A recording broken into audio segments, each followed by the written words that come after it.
Capítulo 9. O poder da tentação. Trata-se de grande tarefa para todos os crentes não entrar em tentação. Deus sabe livrar os piedosos da provação. 2 Pedro 2:9. Assim, é nossa grande tarefa usarmos também toda a diligência a fim de não cairmos em tentação. Nosso Salvador expressa sua preocupação por seus discípulos ao ensinar-lhes a orar. Abre aspas, não nos deixes cair em tentação, fecha aspas. Mateus 6:13. Uma vez que ele conhece o poder da tentação por tê-lo experimentado, sabe o quanto somos vulneráveis a ela. Veja Hebreus 2:18. Ele recompensa a nossa obediência ao nos guardar, abre aspas, da hora da provação, fecha aspas. Apocalipse 3:10. Vamos aprender mais sobre o poder da tentação a fim de evitá-la. Uma vez que a tentação traz à baila muitas questões básicas, as Escrituras têm muito a dizer sobre ela. Na parábola do semeador, Cristo compara a semente lançada em terreno rochoso àqueles que, abre aspas, recebem a palavra com alegria quando a ouvem, mas não têm raiz. Creem durante algum tempo, mas desistem na hora da provação. Fecha aspas. Lucas 8:13. A pregação da palavra os afeta. Eles creem, fazem confissão pública de sua fé, produzem algum fruto. Mas quanto tempo permanecerão? Cristo diz que eles, abre aspas, desistem na hora da provação. Fecha aspas. Lucas 8:13. Uma vez tentados, se perderão para sempre. Do mesmo modo, em Mateus 7:26, Jesus fala da parábola do insensato que construiu a sua casa sobre a areia.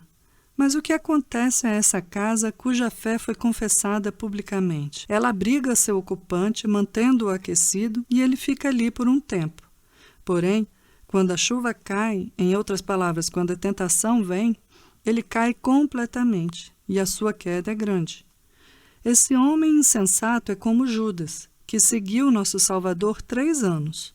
Tudo correu bem por um tempo. Ele, no entanto, não demorou a entrar em tentação, quando Satanás o dominou, e então se perdeu.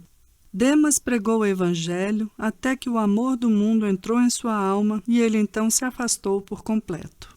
Entre os santos de Deus, observamos o poder solene da tentação. Tome como exemplo Adão, entre aspas, o Filho de Deus, criado à sua imagem, cheio de integridade, justiça e santidade. Lucas 3:38. Ele possuía um estoque de habilidade muito maior que o nosso, uma vez que nunca havia sido enganado ou seduzido. Tão logo Adão entrou em tentação, no entanto, pôs tudo a perder. Se perdeu e arruinou com ele e toda a sua posteridade. O que devemos então esperar quando em nossas tentações temos de lidar não somente com um demônio astuto, mas também com um mundo amaldiçoado e um coração corrupto? Abraão é chamado de pai da fé, pois a sua fé é recomendada como padrão a todos os que creem. Veja Romanos 4:11-17. Por 2 vezes, no entanto, ele entrou na mesma tentação, a saber, seu temor para com sua esposa, e por 2 vezes caiu em pecado, desonrando a Deus e, sem dúvida, perdendo a paz de sua alma. Veja Gênesis 12:20. Davi é chamado de um homem segundo o coração de Deus, em 1 Samuel 13:14. No entanto, que história terrível de sua imoralidade lemos. Tão logo a tentação o enredou, ele caiu em adultério. Buscando libertação com seus próprios recursos, ficou ainda mais enredado, até deitar-se como morto sob o poder do pecado e do desatino. Também deveríamos mencionar Noé, Ló, Ezequias e Pedro, cujas tentações e quedas Deus registrou para nossa instrução. Assim como os habitantes de Samaria, que receberam a carta de Jeú, devemos perguntar: se 2 reis não puderam enfrentá-lo, como poderemos nós? Em 2 Reis 10:4. Por essa razão, o apóstolo nos pede com veemência que exercitemos a ternura para com aqueles que caem em pecado. Paulo escreve, abre aspas, cuide-se, porém, cada um, para que também não seja tentado, fecha aspas. Gálatas 6:1. Ao observarmos o poder da tentação em outros, estejamos alerta, pois não sabemos quando ou como nós também poderemos ser tentados. Que insensatez da parte de tantos, depois dessas e de outras advertências, ficarem cegos e serem tão ousados a ponto de se expor à tentação. Precisamos nos examinar a fim de vermos nossas fraquezas e observarmos o poder e a eficácia da tentação. Em nós mesmos somos fracos. Não temos nenhuma força, nenhum poder para resistir. A autoconfiança produz grande parte de nossa fraqueza, assim como fez com Pedro. Aquele que julga poder fazer qualquer coisa de fato, não pode fazer nada do que deveria. Essa é a pior forma de fraqueza, semelhante à traição. Por mais fortalecido que esteja um castelo, se um traidor nele habita, pronto a trair na primeira oportunidade que tiver, o castelo não pode ser mantido a salvo do inimigo. Traidores ocupam o nosso próprio coração, prontos a ceder a toda a tentação e a entregarem-se a elas todas. Não se deixe convencer de que pode resistir ao poder da tentação. Cobiças secretas estão à espreita em seu coração e não desistirão de assediá-lo, a menos que sejam destruídas ou satisfeitas. Abre aspas. Como poderia teu servo, que não passa de um cão, realizar algo assim? Fecha aspas. 2 Reis 8:13. Sim, você será como um cão se for como o rei da Síria. A tentação e a vontade própria o desumanizarão. Em teoria, aborrecemos os pensamentos lascivos, mas, quando a tentação entra em nosso coração, todos os raciocínios contrários são vencidos e silenciados. Salvaguardas inadequadas contra o poder da tentação. Para estarmos a salvo desse perigo, precisamos examinar o nosso próprio coração. O coração de um homem é o seu verdadeiro eu. Se um homem não é crente, mas apenas um professor do Evangelho, o que fará o seu coração? Provérbios 10:20 diz, abre aspas, o coração dos ímpios quase não tem valor, fecha aspas. Embora externamente pareça ter valor, ele internamente nada vale. Um não crente não pode resistir à tentação quando essa surge como uma enchente, porque a esfera da tentação se encontra no coração. Ninguém, de fato, deveria confiar em seu próprio coração. Provérbios 28:26 diz, abre aspas, quem confia em si mesmo é insensato, fecha aspas. Pedro fez isso quando afirmou, abre aspas, ainda que todos te abandonem, eu não te abandonarei, fecha aspas, Marcos 14:29. Ele foi insensato e autoconfiante. O coração de um homem faz promessas maravilhosas, assim antes que a tentação chegue. Mas o coração é enganoso, como vemos em Jeremias 17:9. Na verdade, ele é mais enganoso que qualquer outra coisa.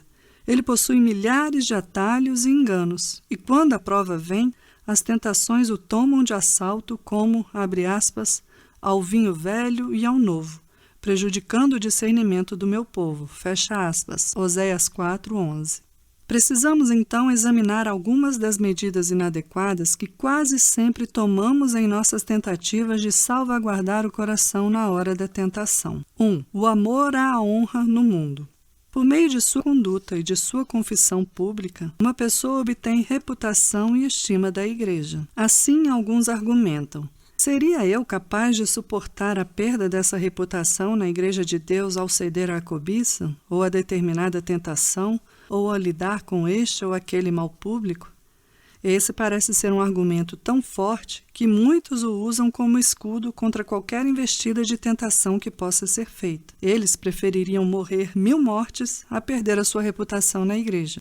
Mas o que dizer de, abre aspas, 1/3 das estrelas do céu, fecha aspas, Apocalipse 12:4. Elas não brilhavam no firmamento? Não estavam plenamente cientes de sua honra, estatura, utilidade e reputação? No entanto, quando o dragão chega com suas tentações, ele as lança à terra. Aqueles que não têm defesas melhores que o amor à honra estão inadequadamente equipados para lidar com a tentação. Infelizmente, é possível àqueles que possuem grande reputação serem destruídos quando sua única defesa repousar somente em seu bom nome. Se isso não segura as estrelas no céu, como você pensa que irá segurá-lo? 2. O temor da vergonha e da reprovação.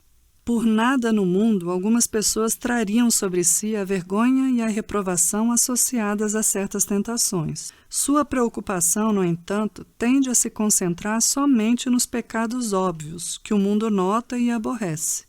Essa motivação se mostra inútil quando lidamos com os pecados da consciência ou com os pecados do coração.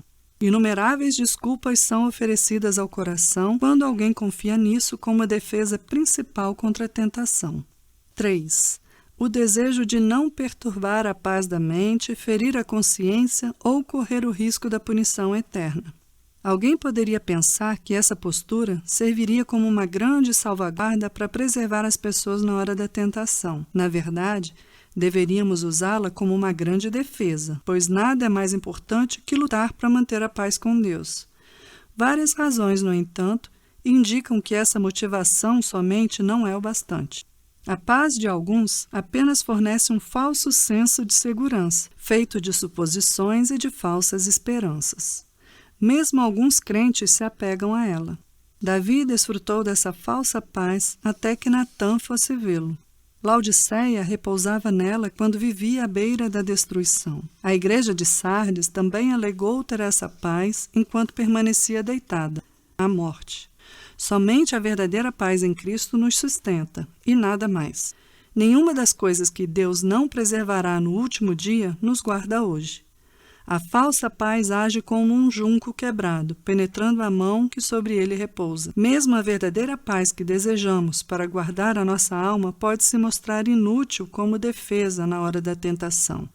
Por quê? Porque somos muito vulneráveis a desculpas.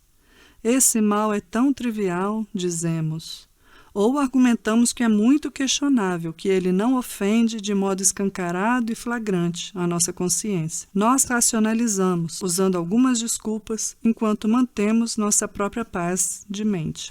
Racionalizamos dizendo que outros que pertencem ao povo de Deus caíram, mas mantiveram sua paz e se recuperaram de sua queda.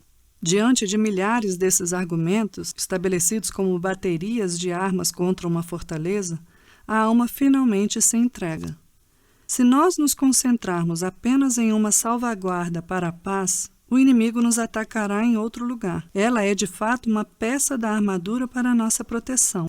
Nós somos ordenados a vestir toda a armadura de Deus. Efésios 6, 11.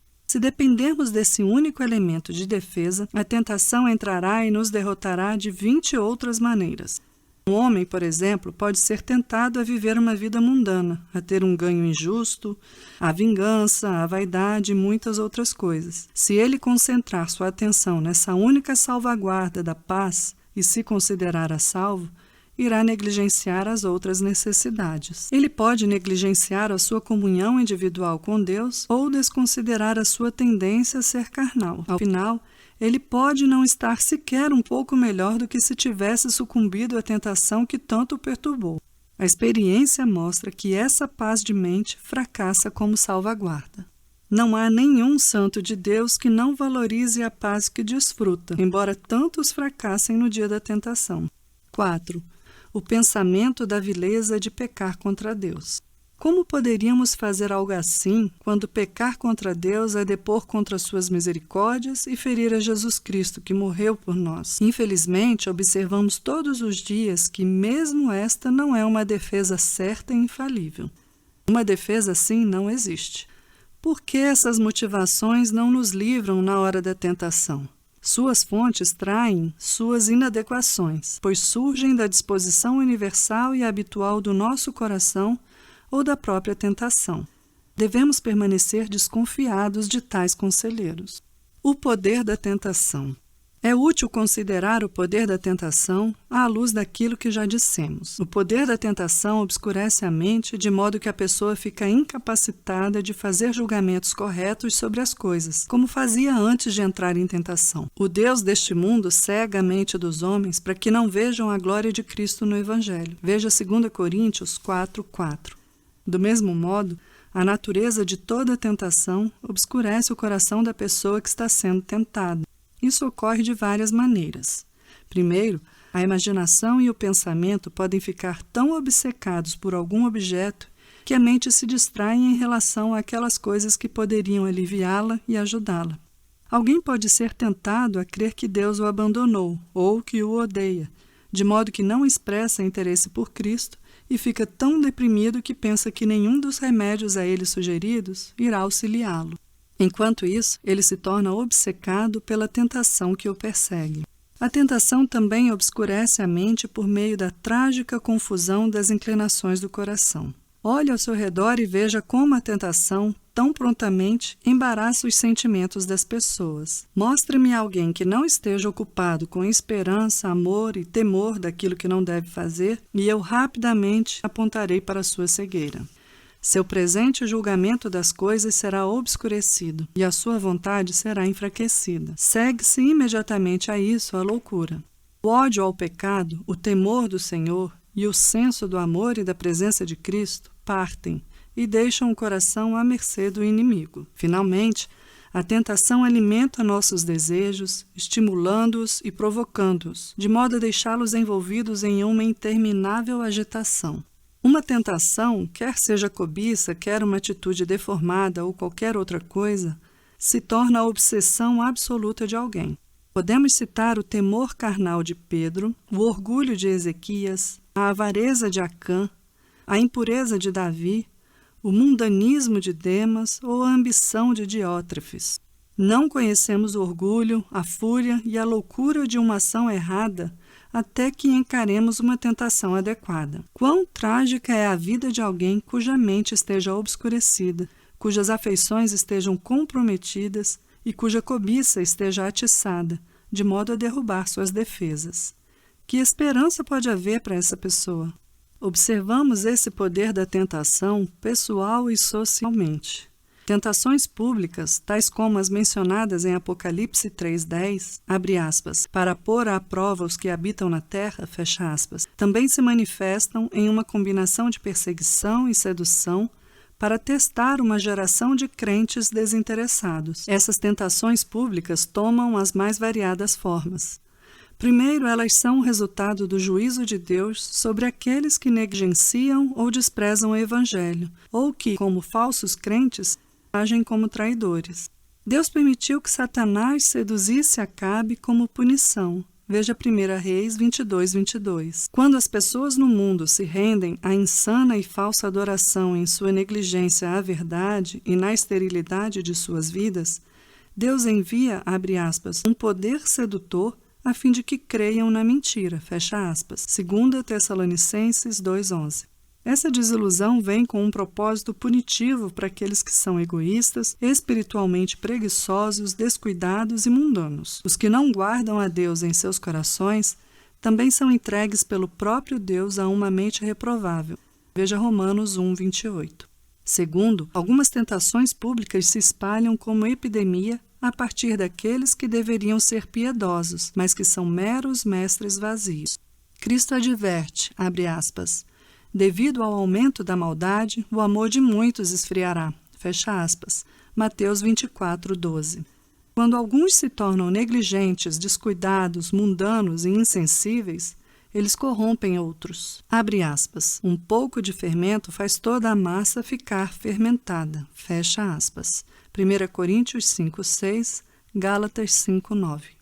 A raiz de amargura que aflige um homem também corrompe a muitos. Veja Hebreus 12:15. Pouco a pouco, alguns meros mestres da verdade influenciam outros para o mal. Terceiro, tentações públicas, quando acompanhadas por argumentos fortes e influência, são muito difíceis de vencer. Isso, na maioria das vezes, ocorre gradualmente. Quando um grupo de pessoas se muda de um país para outro, logo se ajusta aos costumes dos habitantes locais. Do mesmo modo, a prosperidade frequentemente torna as pessoas moralmente descuidadas, e isso mata os tolos e fere os sábios. Nós também observamos o poder da tentação pessoalmente. Essas tentações individuais entram na alma por meio de sua união com a cobiça. João fala da cobiça da carne, da cobiça dos olhos e da ostentação dos bens. 1 João 2,16. Elas habitam principalmente no coração, e não no mundo. Elas estão, entre aspas, no mundo, porque o mundo entra nelas, a elas se mistura e a elas se une. Por esses meios, a tentação penetra tão profundamente no coração que nenhum antídoto a alcança. Ela é como a gangrena, que mistura o veneno à corrente sanguínea. Além disso, é importante observar que, seja qual for a parte do corpo onde a cobiça habite, ela afeta a pessoa como um todo. Uma cobiça de mente, tal como ambição, vaidade ou algo semelhante, afeta todo o resto.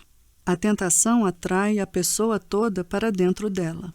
Mas alguns irão argumentar: por que tanta preocupação com a tentação? Não somos aconselhados a considerar, abre aspas, motivo de grande alegria o fato de passarem por diversas provações, fecha aspas, Tiago 1:2. Sim, devemos aceitar essas provações. O mesmo apóstolo nos adverte que o rico deve, abre aspas, orgulhar-se, caso passe a viver humilde, fecha aspas, 1:10. E Tiago acrescenta, abre aspas, feliz é o homem que persevera na provação, porque depois de aprovado, receberá a coroa da vida, fecha aspas, 1:12. Embora Deus nos teste, Ele nunca nos tenta. Todos são tentados por sua própria cobiça. Cuidemos para que nossas fraquezas não nos atraiam e então nos seduzam. Outro argumento é o de que nosso Salvador também foi tentado.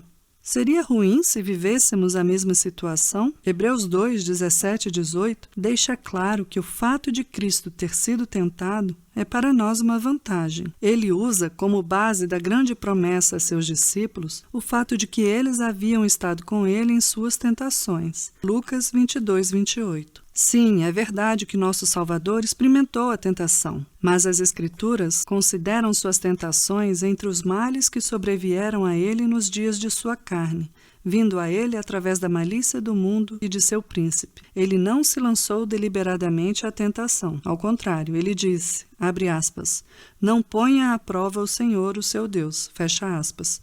Mateus 4:7. Além disso, enquanto Cristo experimentou apenas a parte sofredora da tentação, nós experimentamos também a parte pecadora da mesma. Ele permaneceu incorruptível, mas nós nos corrompemos. Finalmente, alguns argumentam: por que deveríamos ter tanto cuidado com a tentação se temos a segurança de Deus? Abre aspas. Não sobreveio a vocês tentação que não fosse comum aos homens. E Deus é fiel. Ele não permitirá que vocês sejam tentados além do que podem suportar. Mas, quando forem tentados, Ele mesmo lhes providenciará um escape, para que o possam suportar. Fecha aspas. 1 Coríntios 10:13. Abre aspas. O Senhor sabe livrar os piedosos da provação. Fecha aspas. 2 Pedro 2:9. Sim, Deus nos dá essa segurança, mas é questionável se Ele nos livrará ou não, caso entremos por vontade própria na tentação. Abre aspas. Continuaremos pecando para que a graça aumente? Fecha aspas. Romanos 6:1. É errado de nossa parte entrar deliberadamente em tentação e pensar apenas na próxima fuga de nossas almas. Precisamos valorizar o conforto, a alegria e a paz de nossos espíritos e perceber que somos forasteiros aqui para a honra do Evangelho e para a glória de Deus.